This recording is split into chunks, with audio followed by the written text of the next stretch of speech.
Does Qatar really own more of London than the Queen? So how much does Qatar really own in the UK? Well, today we look at Qatar's investments into Britain.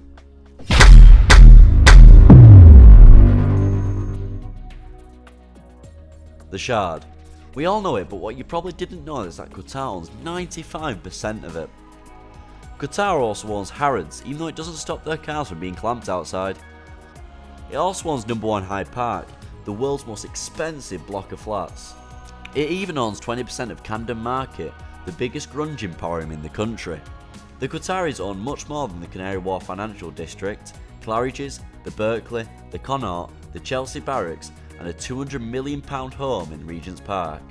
But other than landmarks and buildings, what else do the Qataris dabble in? Well, if you've lived in the UK for any long number of time, then you'll most likely know of the supermarket Sainsbury's. And well, you've guessed it, the Qataris have locked that down too. It's built up a shareholding through a series of transactions in 2007 before launching a takeover bid worth £10.6 billion. There are probably a few people watching this that have a Barclays bank account. When Barclays was in trouble in the height of the banking turmoil, the Qatar Investment Authority, the QIA, emerged as a white knight investor and became the biggest shareholder. In March 2017, Qatar announced a £5 billion investment in Britain. Prime Minister Theresa May held the Joint Economic Trade Committee with the Gulf state as Britain prepares for Brexit. The British Trade Minister Liam Fox said that the investment shows Qatar's faith in the British economy. He said, "Qatar Emir has been given a strong vote of confidence and faith in our economy. Qatar is the world's biggest exporter of liquefied natural gas. The Gulf state currently has $50 billion worth of investments in Britain and delivers 90% of Britain's imports of liquefied natural gas. Qatar sees Britain's exit from the European Union as an opportunity to boost supplies of liquefied natural gas to the world's 5th largest economy, and is open to investing in British energy assets." Qatar's Finance Minister, Ali Sharif Al Mahdi, said that he was confident that the UK would have a good future outside the EU. He told BBC that the UK is Qatar's largest investment and destination of Qatari investors. "We have more than £35 billion of investments already in the UK.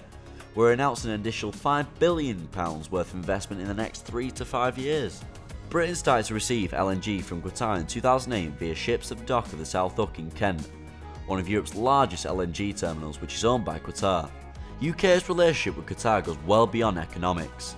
The Emir of Qatar, Sheikh Tamim Al Thani, was first educated at Sherborne and Harrow, taking his A levels in the UK before going Sandhurst. Sandhurst is a Royal British Military Academy where generations of foreign royals learn to be military leaders. Sandhurst's link had been continued from time to time when Britain was the major colonial power in the Gulf. It's a place where future leaders get to know each other. Sandhurst gives the UK influence in the Gulf, said Michael Stephan, a deputy director of the Royal United Services Institute.